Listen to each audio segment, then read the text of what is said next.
Kids, welcome to Stylish Rebel Harmony Random Animation and Guide thing. Today, we're going to be playing with our rig Blue, and if anybody doesn't have it, you can get a copy of the rig at the link down below on Gumroad for free, and you could practice animating this guy do stuff too. Alright, so if you haven't seen the rig before, let me deactivate all this stuff. It's just like a 360 rig, what you'd expect to see in a lot of studios for TV style animation. Alright, so you can do all sorts of fun stuff, and I've got an episode where I show you the features, like some of the stuff that people who aren't used to these sorts of rigs might not know about, like shoulders and stuff like that. But the whole thing is all on one rig, every single view. But today we're going to be doing things a little different, because I know a lot of people, especially if they're rigging them for themselves, they're independent, rigging a 360 rig like that can be a little bit overwhelming and sometimes feel like more trouble than it's worth. So what I'm going to do today is play with each of the views separately,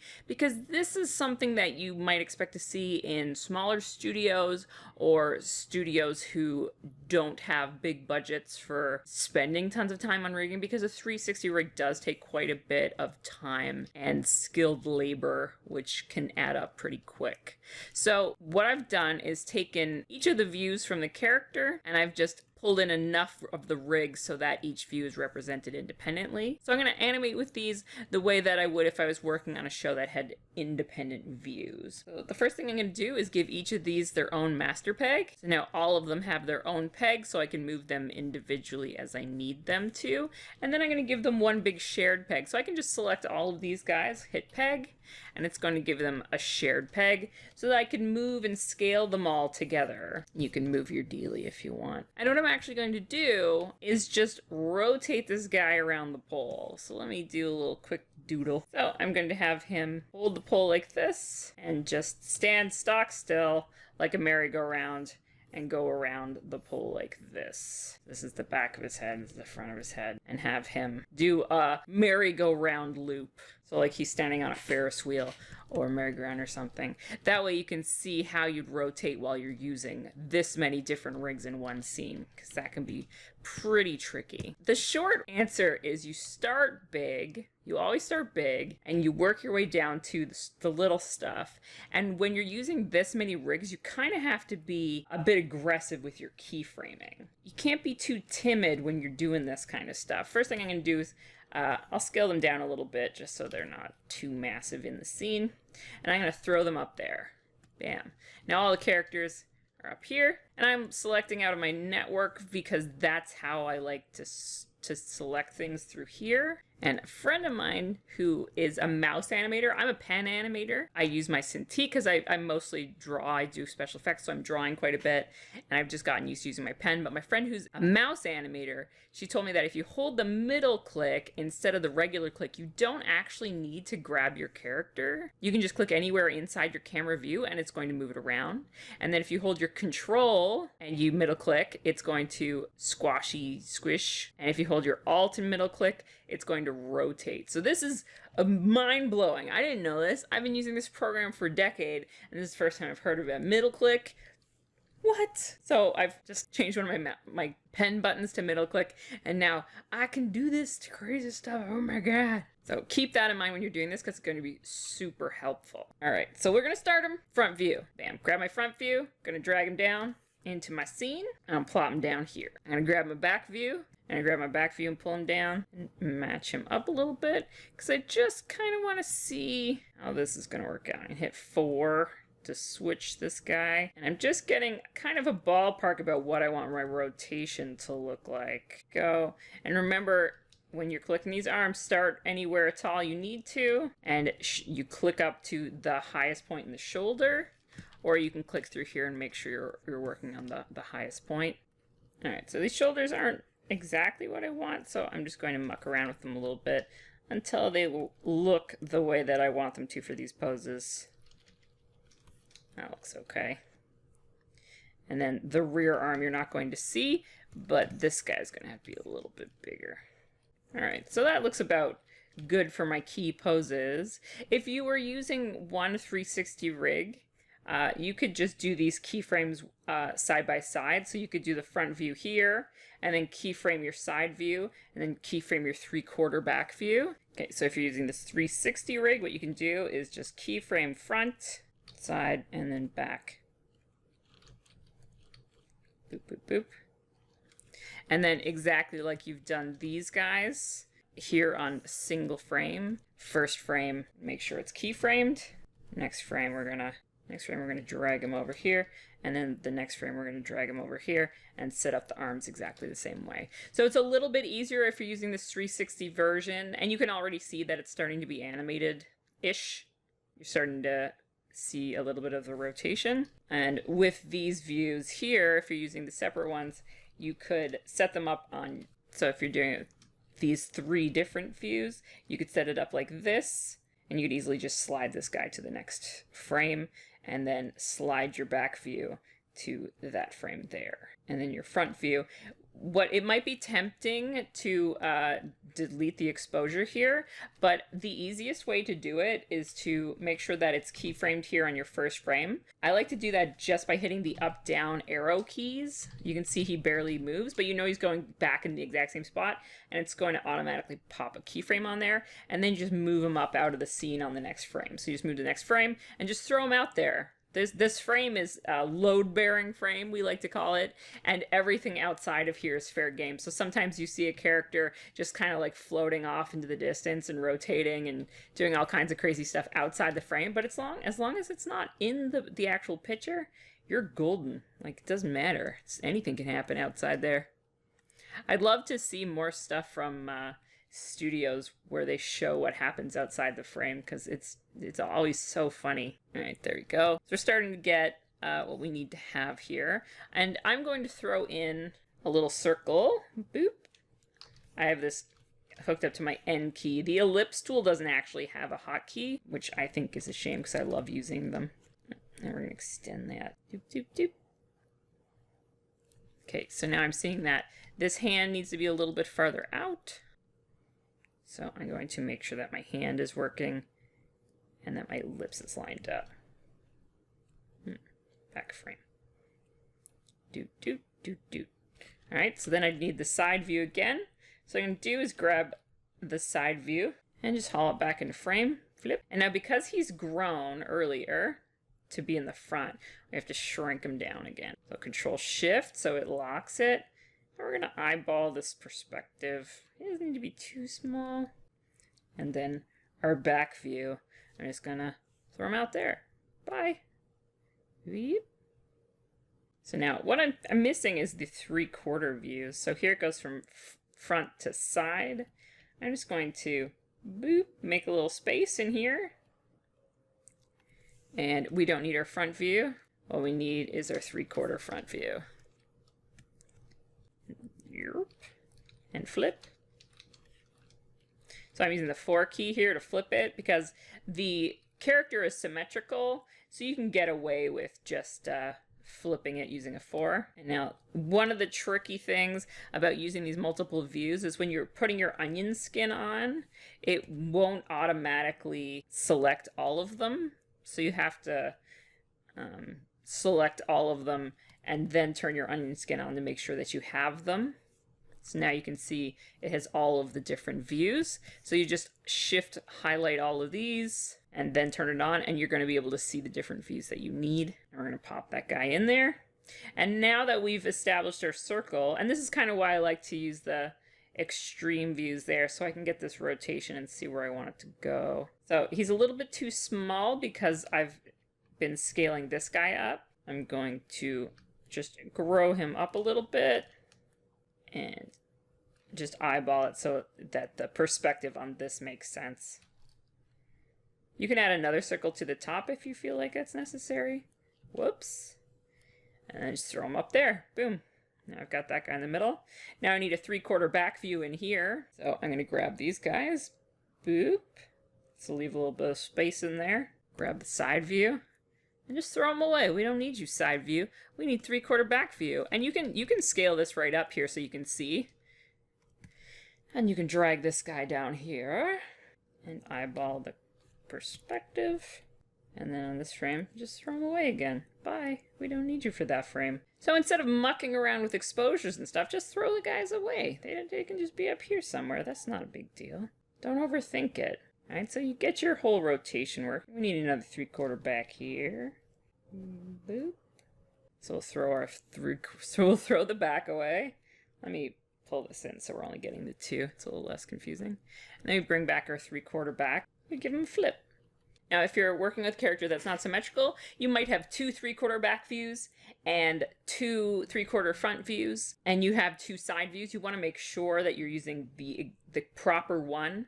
So always have a checklist. If you're working with an asymmetrical character, get a copy of the actual character lineup and then put it on your computer somewhere, just on MS Paint or something, have it available. So if you need to check which side you're supposed to be looking on, you have it there, and you're not getting stupid revisions because the hair floofy is on the left instead of the right, because that's dumb paying attention sort of thing that is not a skill level thing. It's an attention level problem. So if you know your characters are asymmetrical, have a checklist. Gotta have a checklist. So then 3/4 back, flick them away. Then we got our side. Then we need our 3/4 front. Bloop, give him a flip. And he needs to go right there. Oh, this middle click button has changed my life. Whee! And then side view. What are you doing here, side view? I'm gonna flip it out here. So now we've got all this done. We've kept all our information on these top pegs because we've been animating in there. We've been making sure to select these top views so we're not adding information that we don't want down below. And if we reduce this, well, so this is half speed. And the arms aren't done, but now we've got a perfectly good rotation. The character is spinning around the pole. The only thing we've got to muck around with now is Z-axis stuff. So this guy might need to be pulled a little bit forward or side view. So we're going to just point 0, 0, 0. I'm going to put 3 because there is a little bit of Z information because this is a 360 rig. But if you're working on individual views, they should have no animation information at all on them. If you're making individual views, there's no reason to use the Z-axis. Layer everything using your composites, and you're not going to have to worry about that when you're doing this sort of thing. Boom. So the next step would be to go through each view and set up this arm so it looks exactly the way that you want it to for each view. So you're going to need perspective. You might need to muck around with these shoulders a bit and get them looking just the way you want them to. Then at that point, it's just down to posing.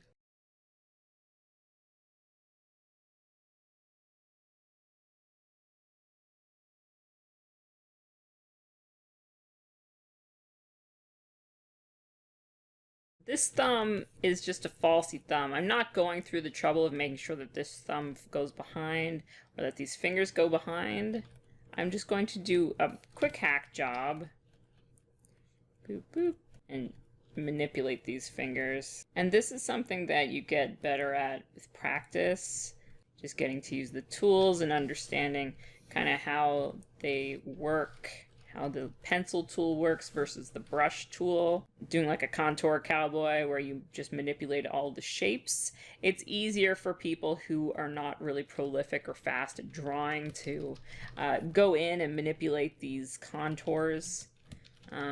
So most places nowadays have been trying to make sure their rigs all have... What are you doing, crazy arm?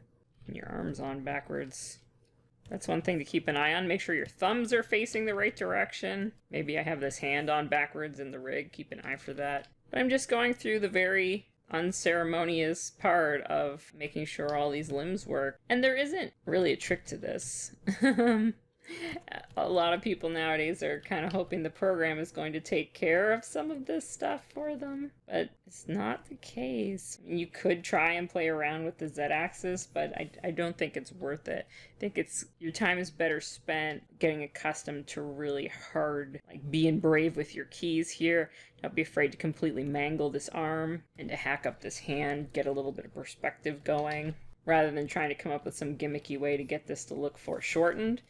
Just practice foreshortening. There's tons of reference out there for learning to draw this sort of stuff. And with cartooning, I mean, you've got little tube arms. You're not dealing with tons of anatomy or anything. So it's not as intimidating as you think. Just don't overthink it. Now here, I want to get to a line underneath this finger, so I'm just going to cut that finger. Do this, do all the things I need to do with this guy here.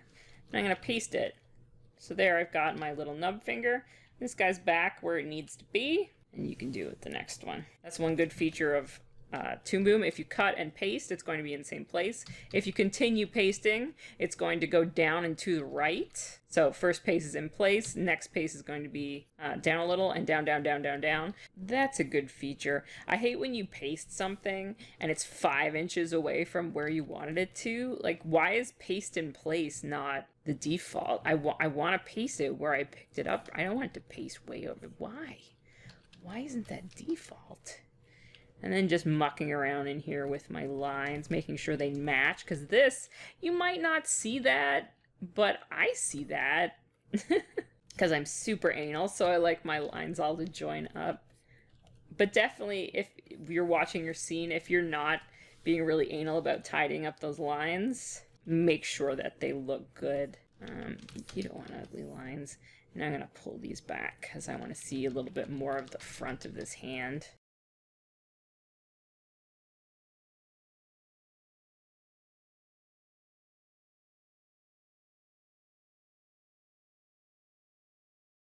So some of these hands, once they get around the pole, you're going to get some tricky views. And when you're dealing with something like this, you need to use reference. I've just realized that I didn't turn my camera on. Because I'm a genius.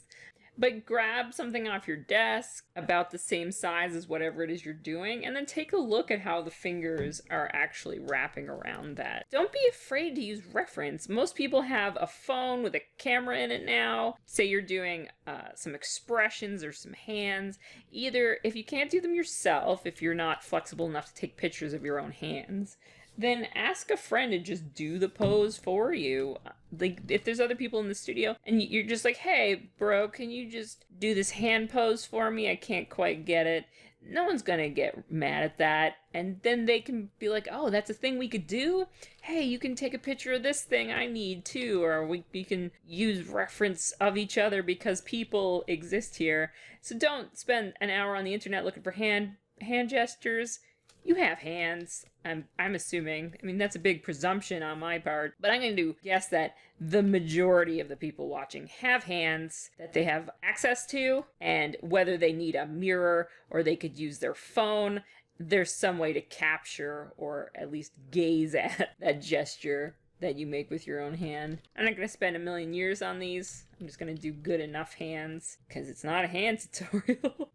But just go around to each pose, force that arm into perspective. Just be like, hey arm, I need you to do this thing. And what I've done here on the pole is I've drawn where my hand is. So my starting pose here, this is the lowest part of my hand. That's the top of the thumb. This is where the top of my fingers come to. And now I can kind of ballpark it, go into my hands, and muck around with it until it looks close enough to where I need it to. This isn't the best hand drawing. It's not a big deal. Boop. But we can just force that arm into place. And that's why we put all these pegs in. So now we can foreshorten, pull this back, make sure that our lines match up. And now grab the closest hand, which is that one, and then manhandle it into place. Do I have one that's similar? Yeah, we can use the front view. So copy that, create a new hand drawing, get rid of all the muckety-muck stuff in there, and then paste in the one we've grabbed from our front view. So we might need to do a little bit of mucking around here, relayering.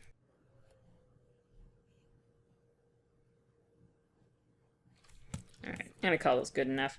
I could spend another 20 minutes on the hand, but that's not what this tutorial is all about.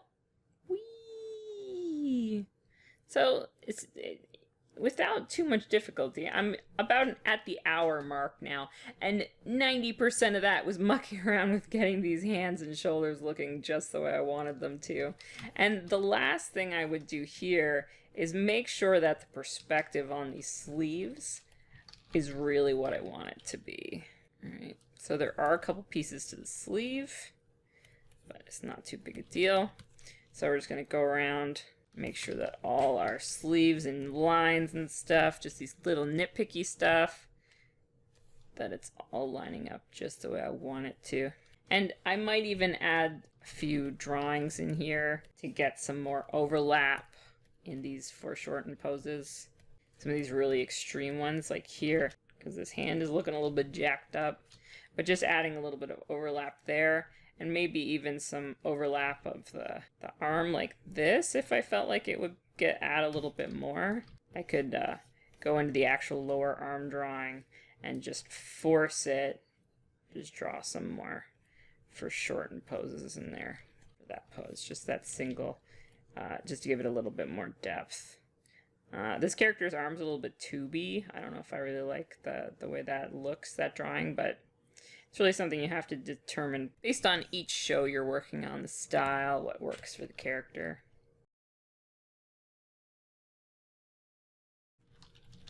Give him a little bit of depth there on that sleeve. Alright, so there. Now he's got a little bit of arm depth and sleeves. And he's gone on a merry-go-round. Whee! And this is set to 12 frames per second. But once you have everything nailed down and you're happy with it, of course you may have to go in, like you're probably going to want to have him, his expressions and stuff in every single pose. That's going to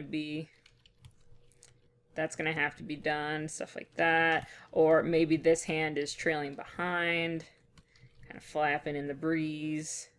Or maybe he's doing something. Who knows what else you need to do. But the basic thing I wanted to show you here is how to set these brute force keys and to not be afraid to just grab a whole character and just like throw them away. Bam. Like don't be shy. Bang down those keys. Bam, bam, bam. So now I'm just going to slam these keys down because I'm really happy with everything I've done. And I'm just going to spread them out so that they're on 2s. So now he's on 24 frames per second, so the usual stuff. And he's doing the rotation you need. Now, the tricky part if you're doing something like this would be if you needed to go even slower. So if you had to in between this front view and this 3/4 view, then you'd have to decide which one you want to start with. Start with this guy and then try and center him out a little bit. So pull his features around and try and give them a little bit more of a fronty look. I think that might be a little bit easier of a transition. It depends on the style of your character. So you can muck around with that. Start trying to get it a little bit more fronty. You can even use bits and pieces of both if you're feeling really brave. But for these separate views, that's going to be a lot more of a headache for sure. Alright, so that might be enough. This hand is not good. That might be enough to do it. The hand is jiggling a little bit. That'd have to be addressed, but I mean, you could fake a sort of in-between pose with these guys pretty easily. So I'd get this far, and then I'd worry about his expression, if his other arm is doing anything, or if his hair has got a little bit of breeze flapping or whatever. The only thing I would do before this is if he had a major pose difference. All right, so if he had a significantly different pose like this, that would be a different story. This is definitely something you have to do before you start mucking around with this and nitpicky stuff here, or like the little shoulder thing. You could still get those poses into place early on. That might be a useful thing to do, to just have each keyframe with the appropriate pose. But then you want to get this pose working much earlier in the game. But getting this rotating is obviously a lot more advanced than doing a merry-go-round with this guy here. And the only thing left, I think, would be if this loop around here, if that was part of the stage, it was a rug, then he's going behind the rug. And the simplest way to fix that would be to take a bitmap composite. We know that the leftmost is going to be the frontmost thing in the order, so we can add this guy here to the front and then call it a Z depth. And now we just simply place that at 0001. Boop. And now our guy is going to be at 0.0001 regardless of any of these guys in here, because that's how bitmap comps work. Yeah. That's good enough for a demo, I think. Whee! So hopefully this is somewhat informative or interesting, or I don't know, maybe it's really bad. You can tell me about that too. Leave a comment down below. If you have something you'd like for me to tackle or give some advice on or whatever, please leave comments about that too. I like to help you guys, and I want these videos to be useful. Otherwise, why am I doing them? Alright, so thanks for dropping by. Like, share, subscribe, all those things internet people ask you to do, and I will see you in the next video.